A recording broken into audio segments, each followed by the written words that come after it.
PodcastRx. PodcastRx. PodcastRx.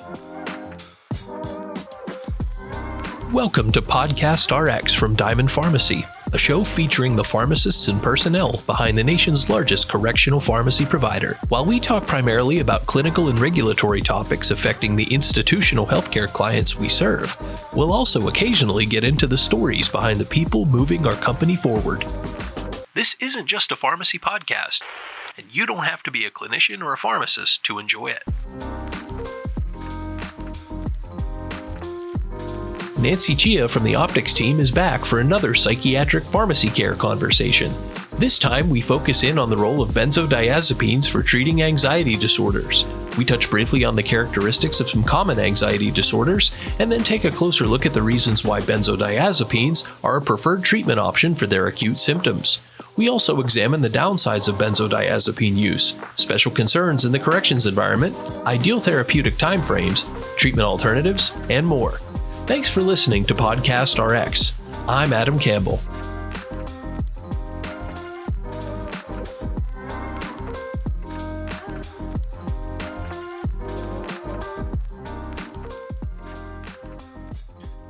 Nancy Chia, thanks for coming back to PodcastRx so soon. It's a bummer that you can't be here in person this time around, but so great to have you back on. How are you?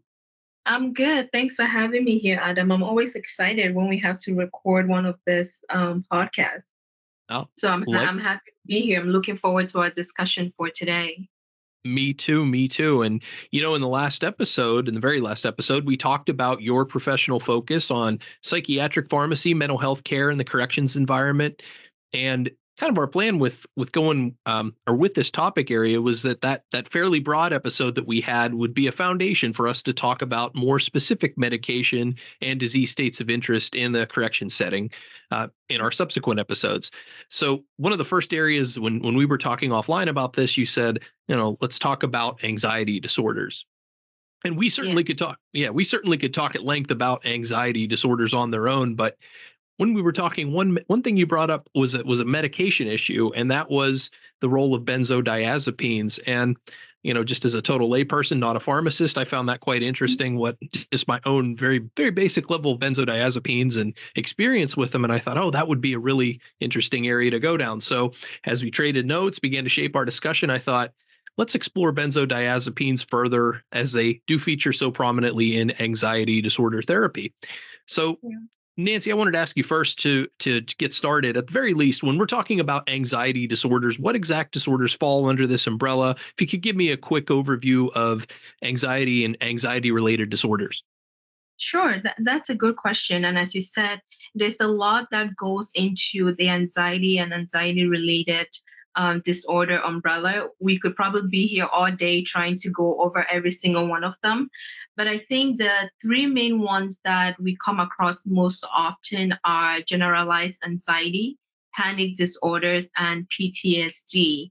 With generalized anxiety, we have patients that are presenting with this excessive worrying. They are worrying about everything and anything.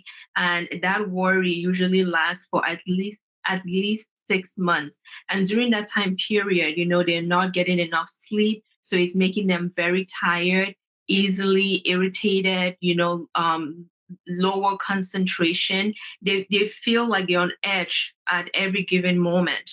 On the other hand, we have patients that have panic disorders that will usually present with out of nowhere, they start having an episode where they're like hyperventilating, they are sweating, they have shortness of breath, they have chest pain, and usually it is not caused by any trigger or danger. And those individuals will usually spend your time worrying about the next attack.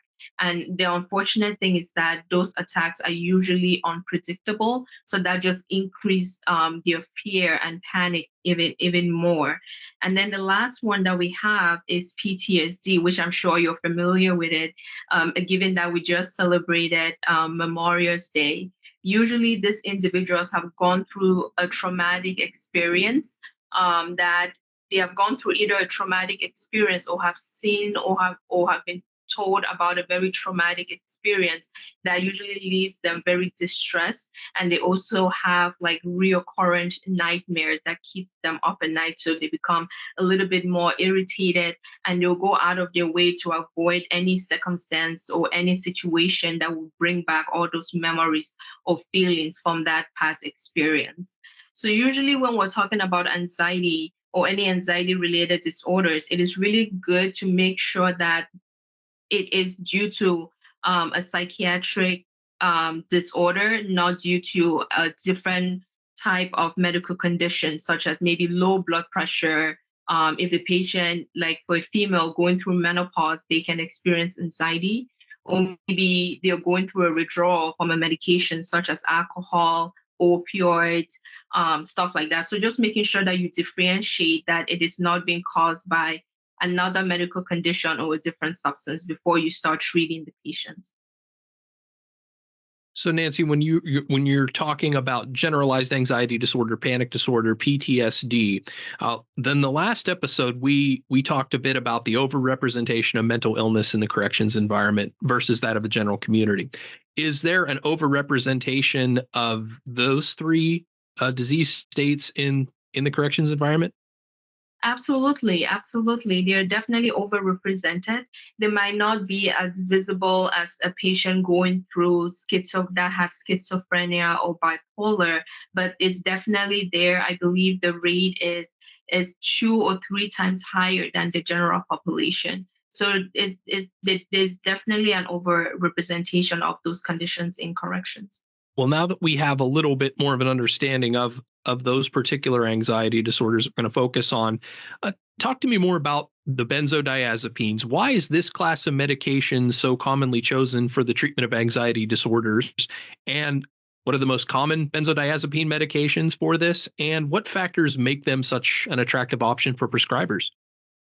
That's a very good question and a very broad question. So I'm going to try my best to answer it in a couple of steps. I think the first one being that there are different theories out there as to what causes anxiety. And one of those theories is something called the GABA theory. In our bodies, we have neurotransmitters or chemical messengers that help to transmit signals throughout our body, and those neurotransmitters and the signals that go through affect our mood. And the two main ones that we have are GABA, which is the main inhibitory chemical messenger. It blocks, think of it as blocking any signal from coming into your brain. So it helps to produce this calming effect. On the other hand, we have glutamate, which is the main excitatory chemical messenger that permits all of those messages to go through. So your brain has this high level of brain activity. You're a little bit more excited. So the thing with anxiety is that in patients that have anxiety disorder, it is thought that the glutamate is higher than the GABA activities. So you're a little bit more excited, a little bit more on edge, rather than the calming effect from the GABA. So that's where benzos come into play, because benzos, they work by essentially enhancing the activities of the GABA, thereby restoring the balance between GABA and glutamate and providing a rapid relief for any acute anxiety symptoms that the patients might be experiencing. That's the key fact as to why benzos are used so often, because they can provide rapid relief of acute anxiety symptoms within 30 to an hour, which is much faster than you see with traditional antidepressants that might take weeks before you start seeing any benefit. Another reason that we see benzos being used so often is the fact that they come in a variety of formulations. They have tablets, they have solutions, they're injections, they're nasal spray. And given that they work so quickly, there's something for everyone that can help to manage that acute situation very fast. And the fact that they work very quickly can also be a downside, because that can increase your risk for misuse and abuse. In terms of the ones that we see being used most often, I think we see prescriptions for lorazepam, Ativan, prazolam, Xanax, diazepam, Valium, and things like that. So those three we see orders for them come through a lot. So everything you just mentioned, Nancy, about the rapid relief, the variety of formulations, it's why these are an attractive option because they work. But what are some of the downsides of benzodiazepines? Are there any concerns with regard to overprescribing them? Absolutely, there's a lot of concerns, especially when patients are taking it for longer than they need to. Benzodiazepines do come with a box warning of causing respiratory depression, especially when taken with controlled substances such as opioids. They can cause a patient to go into a coma, and they can even cause death if used together. On the other hand, too, they have this risk for misuse, addiction, which can lead to overdose. They can also cause physical dependence on the medication. So if a patient stops taking it abruptly, they can start to experience withdrawal reactions that can also be life threatening as well. And then when they have used the medications for so long, it can cause long-term side effects such as memory or recall impairment. They can cause confusion. It can also increase a patient's risk for falls and fractures, especially in the elderly population. We usually recommend not using benzos just due to the increased risk of falls, because that can affect their mobility as well as their independence. So when we're talking about a drug with these kind of concerns attached to it, you go into the corrections environment, which is obviously not the same as the community and has heightened concerns in many areas, security, diversion, you name it. With benzodiazepines, what are some of the special concerns, or I'm sorry, a special what's the word I'm looking for? What are some of the concerns about prescribing benzodiazepines in the jails and prisons population? Are they prescribed with the same frequency as the community? What can you tell me about that? In terms of the prescription frequency, you probably see it more you'll probably see it being prescribed more in the community setting as opposed to like the correctional settings, unless it's in the jail settings where the patients come in and they're only going to be there for a short time. And so the provider might not have time to review their medications and just continue what they were taking on the outside, compared to if they were in a prison. In the prison setting, then the providers have more time to review their medications and make changes. Most of the time when we see benzos being used in corrections, they're using it to treat withdrawals. If a patient is going through alcohol withdrawal and they maybe have an acute seizure, given that the medications work so fast, we see it being prescribed for those situations. But on the outside, you see it more often for anxiety disorder. If someone is, let's say they lost a loved one, they're grieving during that grieving period, you see a lot of benzos being prescribed for those situations. So then in the correctional setting, then you're not seeing like the same prescription for anxiety disorders. That correct? No, you do see it, but not as frequently as you see it on the outside. I understand. We talked about, and you talked about the high potential for abuse. How do correctional health providers manage abuse and diversion concerns with benzodiazepines?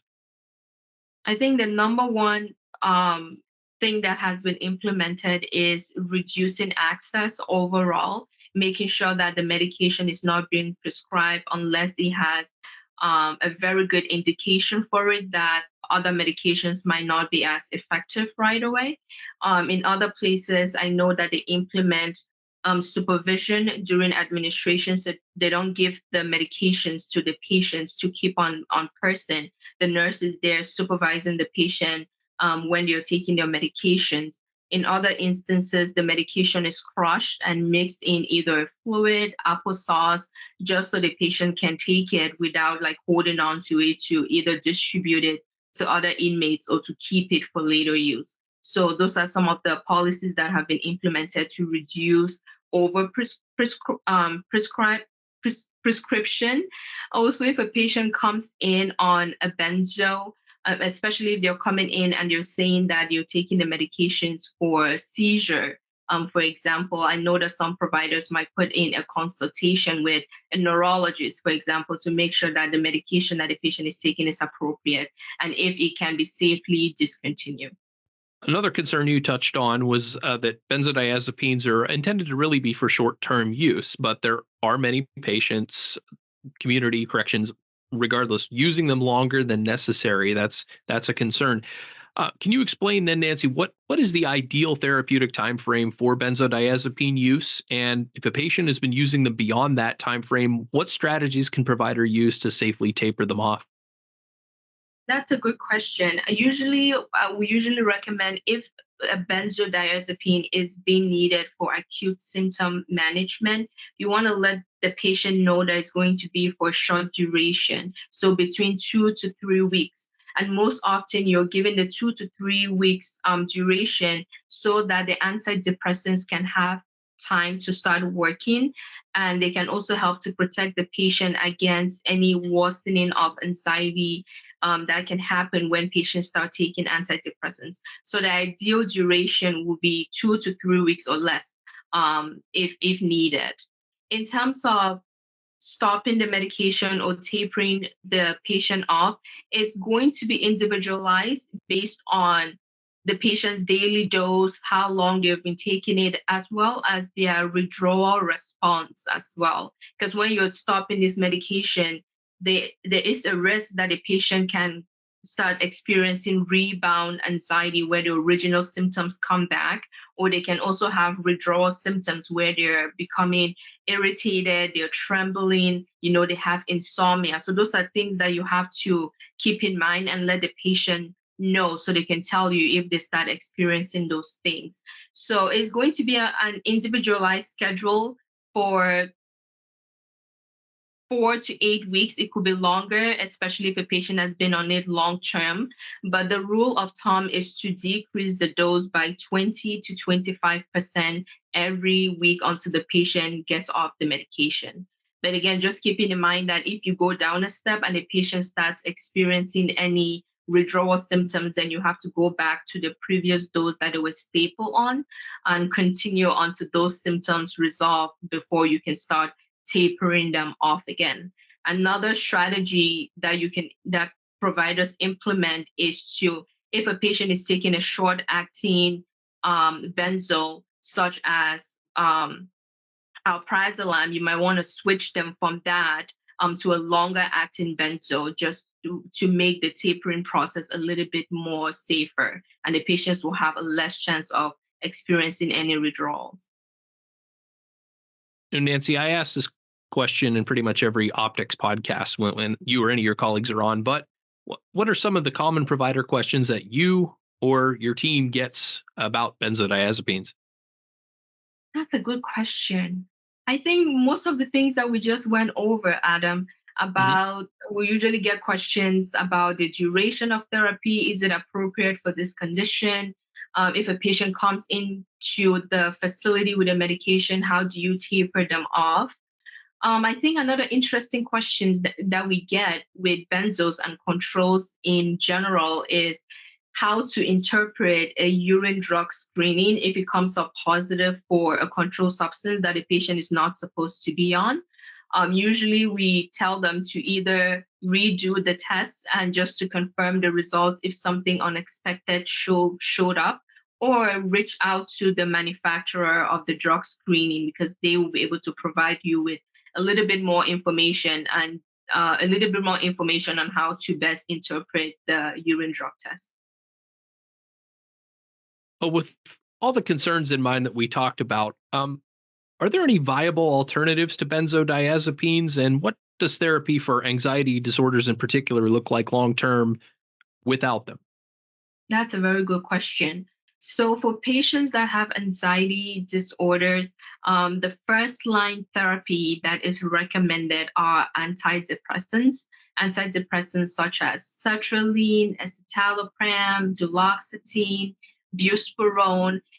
Those antidepressants are very effective because they can treat the underlying psychological condition and not just for symptom management as we see with benzos.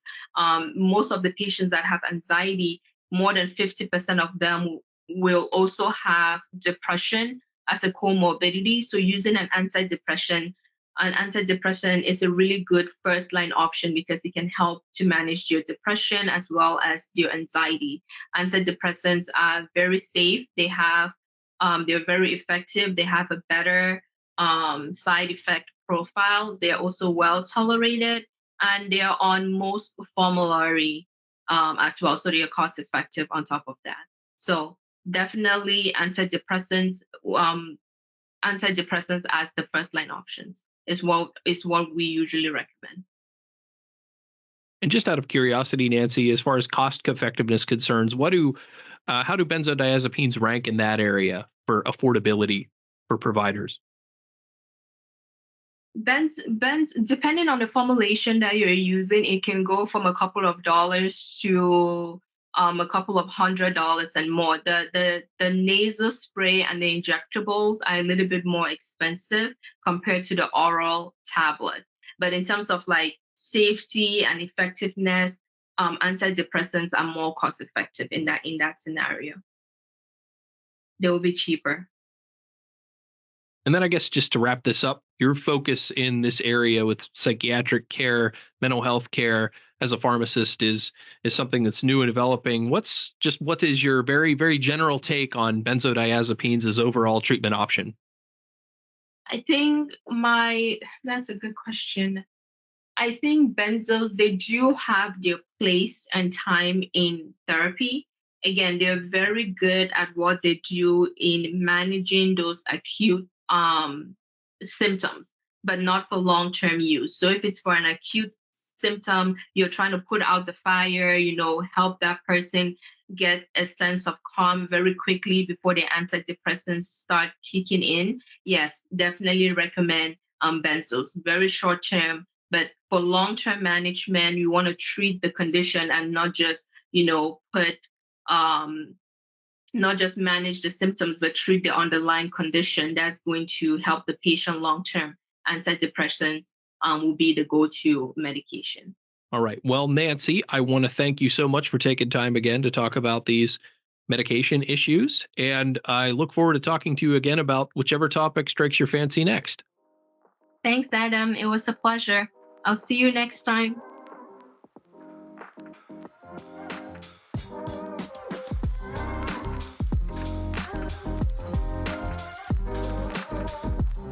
PodcastRx features conversations with healthcare professionals. The statements and opinions discussed herein are for informational purposes only.